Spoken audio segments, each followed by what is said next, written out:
जय मुनिया की जय भारत। मैं निशा मिश्रा नया कौन में आपका स्वागत करती हूँ। जिन खबरों को नेशनल मीडिया के माध्यम से छुपाया जाता है उन खबरों को उजागर करने के लिए यह कार्यक्रम जिसमें आपको दिखाई जाती है प्रतिदिन सड़क से लेकर संसद तक की ताजा खबरें। आइए देखते हैं आज की ताजा खबरें। जिस तरह से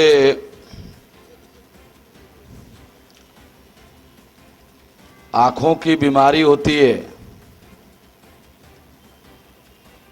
तो अगर किसी को आँखों की बीमारी हो जाए और जो आदमी बीमार नहीं है, जिसकी आँखें बीमार है, अगर वो उसकी आँखों के तरफ देखने लग जाए 2 मिनट तो उसके आँखों को भी बीमारी लग जाती है। उसी तरह से हम लोग अच्छी आदतों की भी बीमारी लगाना चाहते हैं, तो अपने आज़ादी के लिए हम लोगों को कीमत चुकाने के लिए तैयार करना चाहते हैं, क्योंकि हम ऐसा मानते हैं कीमत चुकाए बगैर परिवर्तन संभव नहीं है। आज़ादी तो बिल्कुल ही संभव नहीं है, परिवर्तन संभव नहीं है, और परिवर्तन में सबसे बड़ा परिवर्तन आज़ादी का परिवर्तन होता है। तो ये आज़ादी का परिवर्तन तो बहुत मुश्किल बात है, मगर ये जो 1 रुपये में आज़ादी का कार्यक्रम और 1 रुपये में आज़ादी का कार्यक्रम हमने महिलाओं के लिए जो संगठन बनाने का कार्यक्रम बनाया, तो ये कार्यक्रम महिलाओं के संगठन के लिए दिया हुआ कार्यक्रम है।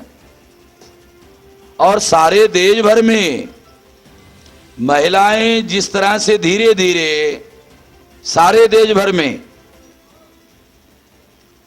1 रुपये में आज़ादी का ये जो कार्यक्रम है धीरे धीरे जैसे फैलती है, उसी तरह से अगर ये फैल जाए, जैसे बीमारी फैलती है, अगर इसी तरह से ये फैल जाए और सारे देश भर में 1 रुपये में आज़ादी की बीमारी फैल जाए, ये भी एक बीमारी की तरह अगर फैल जाए, अगर 1 लाख महिलाएं, कल्पना करो 1 लाख ज़्यादा होती है, 10,000 महिलाएं अगर एक दिन में 1 रुपया इकट्ठा करने का काम करे तो एक दिन में 10,000 रुपया होता है। तो 10 दिन में 1 लाख होगा, महीने में 3 लाख रुपया होगा, और साल में 36 लाख रुपया होगा, केवल 10,000 रुपये से, केवल 10,000 महिला से, केवल 1 रुपये के हिसाब से। अगर 1 लाख महिलाएं इस तरह से तैयार हो जाए तो एक दिन में 1 लाख रुपया होगा, तो 365 दिन में 365 ही, एक जिले में नहीं, एक कमिश्नरी में नहीं, एक रीजन में नहीं, एक स्टेट में नहीं, सारे देश भर में 1 लाख, बहुत बड़ी बात नहीं बता रहा हूं, सारे देश भर में 1 लाख लोग महिलाएं अगर तैयार होती है 3 करोड़ 65 लाख रुपया होता है। और इस तरह से कितना बड़ा काम हो सकता है, कितना ज्यादा बड़ा काम हम कर सकते हैं, करके दिखा सकते हैं। केवल साधन और संसाधनों की कमी की वजह से बहुत सा ऐसा काम है जो ज्योतिराव फुले नहीं कर पाए, जो साधन संसाधन के अभाव की वजह से बाबा साहब अम्बेडकर जो करना चाहते थे कर नहीं पाए। कर सकते थे, करने की भी योग्यता थी, मगर केवल साधन संसाधन के अभाव की वजह से कर नहीं पाए। इस ऐतिहासिक सबक को सीखकर हम लोगों ने यह प्लान बनाया कि हमारे सामने यह संकट नहीं रहना चाहिए, और इसलिए इस संकट की चुनौती को स्वीकार करते हुए यह कार्यक्रम हमने खास तौर पर महिलाओं में, महिला संगठन के लिए दिया हुआ है। और यह कार्यक्रम जिस तरह से आगे फैल रहा है, महाराष्ट्र में बॉम्बे के पास ठाणा है और ठाणा जिला में भिवंडी है,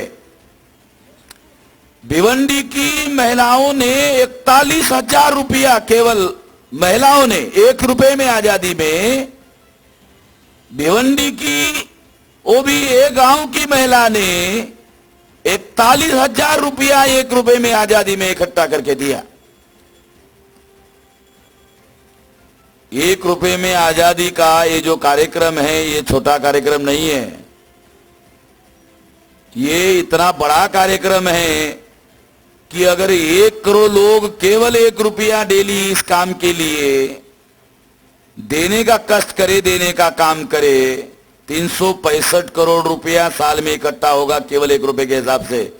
और वो भी 85 करोड़ लोग नहीं, 50 करोड़ लोग नहीं, 25 करोड़ लोग नहीं, 10 करोड़ नहीं, 5 करोड़ नहीं, 3 करोड़ नहीं, केवल 1 करोड़ लोग अगर ये ऐसा करते हैं तो 365 करोड़ रुपया होगा।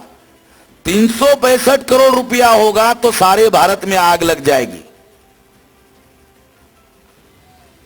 आग लग जाएगी मतलब माचिस की तिल्ली लगाकर आग लगाने की बात नहीं कर रहा हो।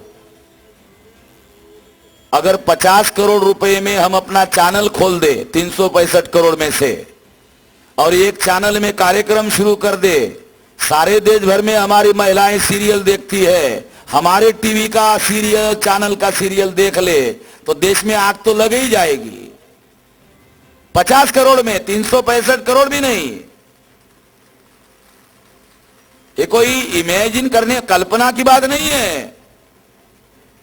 हम 5-7 साल पहले जिन बातों की कल्पना करते थे, अब वो कल्पना नहीं है, अभी हमने उसको रियलिटी में दिखाया। 7 साल पहले हम लोग नेटवर्किंग की बात करते थे तो बहुत लोग सोचते थे ऐसा नहीं हो सकता, हो गया,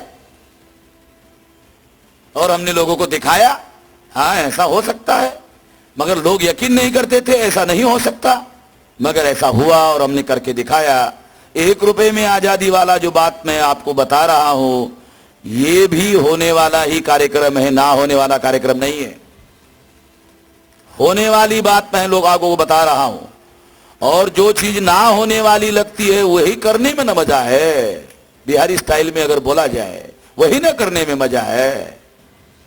जो आसानी से काम हो जाए वो कोई भी कर लेता है, हर कोई कर लेता है, और जो काम हर कोई कर लेता है वो काम करना दुनिया वाले बड़ा काम नहीं मानते। जो कठिन लगता है, जो मुश्किल लगता है, वही काम करने में मजा होता है, क्योंकि वो काम करने से दुनिया वालों को लगता है कि ये काम तो बड़ा मुश्किल था, मगर ये इन लोगों ने किया, ये लोग महान लोग हैं। तो साथियों, ये जो रुझान आपने देखा, और ये रुझान धीरे धीरे पिछले साल जितना था ये इससे और ज्यादा आगे बढ़ गया। अभी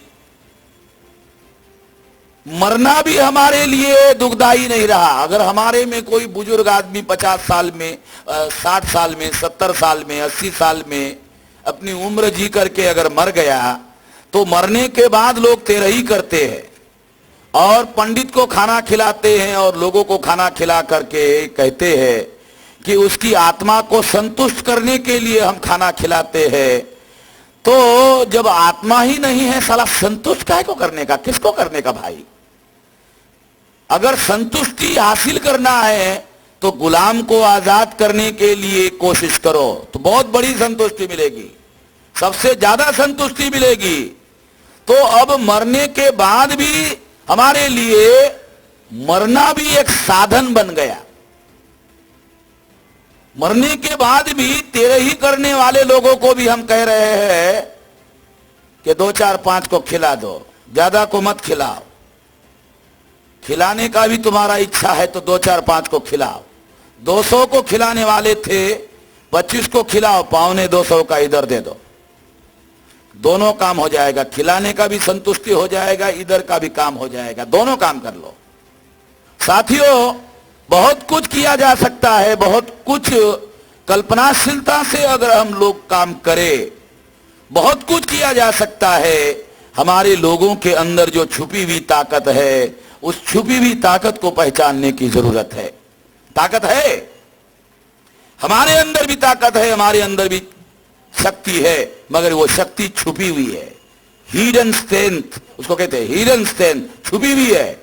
उस छुपी हुई ताकत को पहचानने की जरूरत है और पहचान कर उसको प्लानिंग में कन्वर्ट करने की जरूरत है और प्लानिंग को अमल करने की जरूरत है, तो रियलाइजेशन में आ जाता है, रियलिटी में कन्वर्ट हो जाता है।